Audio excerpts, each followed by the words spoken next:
Thanks, Melina, and good afternoon, ladies and gentlemen. And I realise I'm all that stands between you guys and a glass of wine and a beer, so I'll try and keep it relatively short. It's my absolute pleasure on behalf of P&M Bank to deliver the closing remarks for what I'm sure you'll agree has been an outstanding BCCM Leaders Summit. At the outset, let me say I've certainly taken inspiration from the strength and diversity of the organisations represented at this year's event.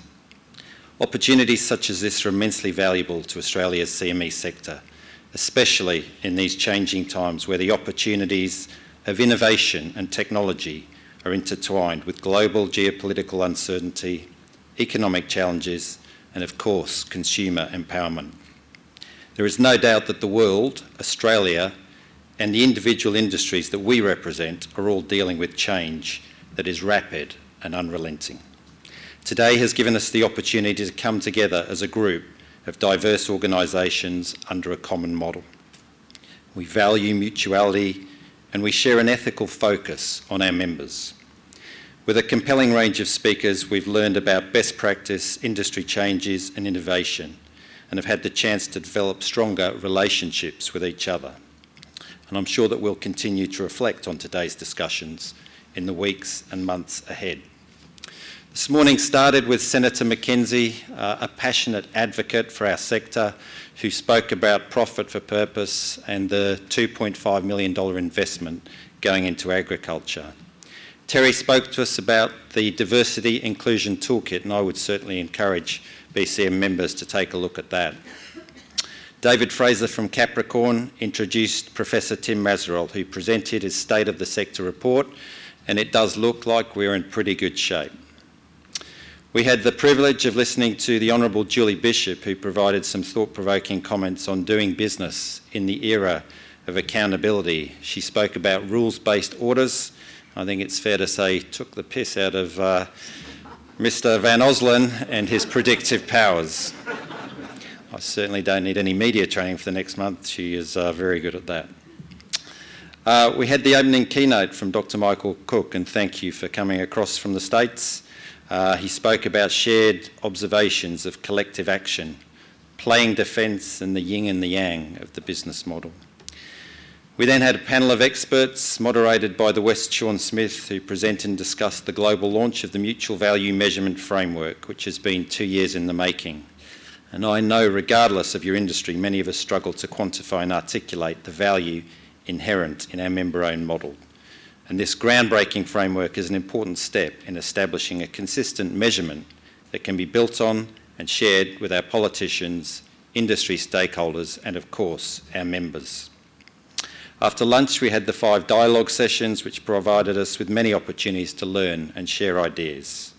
And then the antithesis of mutuality came to the fore in the discussion on demutualisation and the lessons learned by AMP. And I think it's fair to say, whilst philosophically we can't dismiss that most in this room would be very anti-demutualisation. And that brings us to the presentation we've just heard from Senator Selleck on the new battleground, who owns your data? And I thought that was fascinating, and the point was well made. That's certainly not just in relation to agriculture, but regardless of industry, it's the battleground of the future. Can I ask you to put your hands together and thank our presenters and moderators for their insights that they've shared with us today.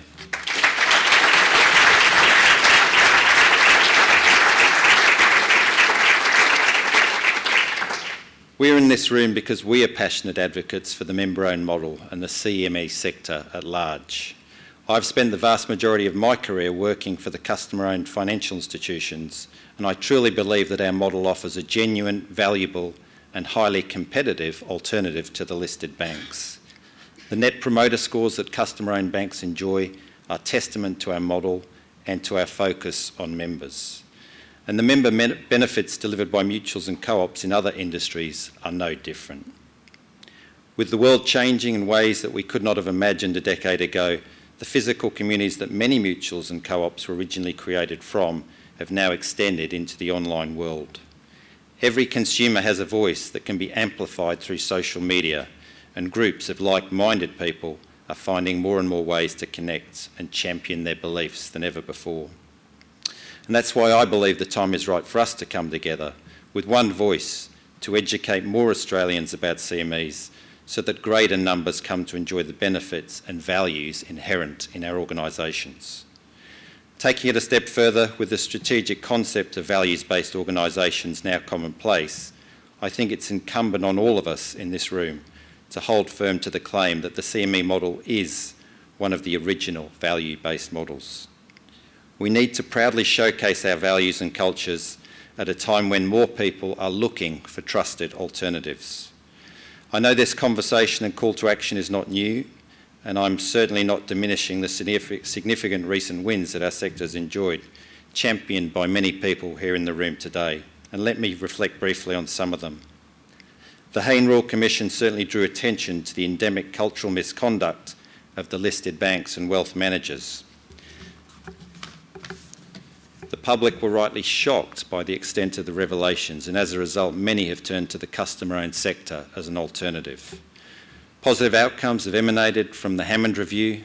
The subsequent Productivity Commission's report into competition highlighted the more ethical practices of customer-owned institutions, and we've now seen changes to the capital framework which permit the issuance of MCIs. More broadly, we saw legislation passed to the Corps Act that defines a mutual company, and I recognise all those in this room who played their part in this momentous achievement. At an advocacy level, the introduction of the Parliamentary Friends Group and the support of key political allies in promoting reform for our sector has gone a long way to level the playing field. My takeaway from today is that with all the great insights and the discussions we've enjoyed, all of us in the room need to act, and act now, to loudly champion our unique and ethical value proposition. Regardless of industry, our sector needs to continue to work together to create stronger organisations, to deal with the changing competitive world we are living in, and develop a stronger platform from which to amplify our message to policymakers and the Australian public. And at my organisation, we are doing just that.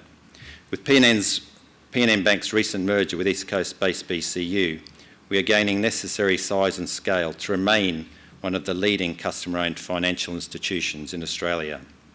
As we start to build out our national presence, we are well positioned to remain one of the key influencers in the customer-owned banking space on behalf of our more than 150,000 members.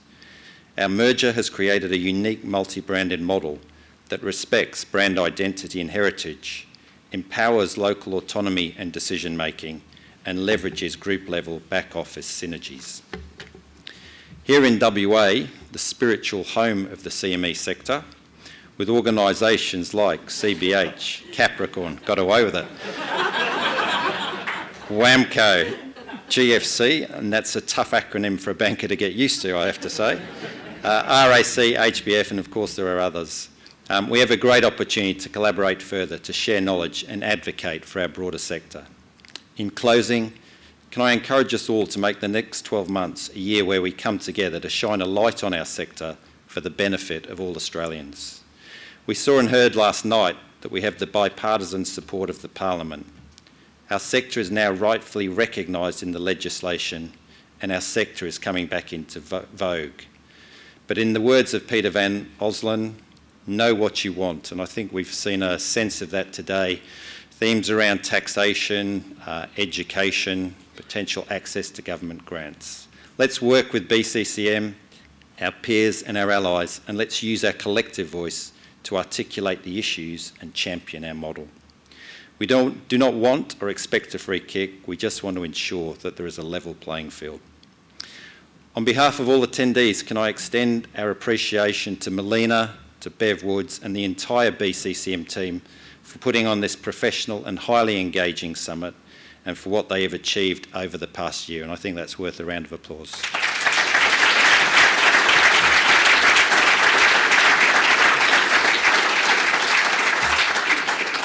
And finally, for those who are hanging around to enjoy Margaret River or the best that Perth has to offer, enjoy your weekend, and to everyone else, do travel safe. I'd like to officially close the summit and invite you all to join us downstairs at the Uma Bar for a refreshment. Thank you.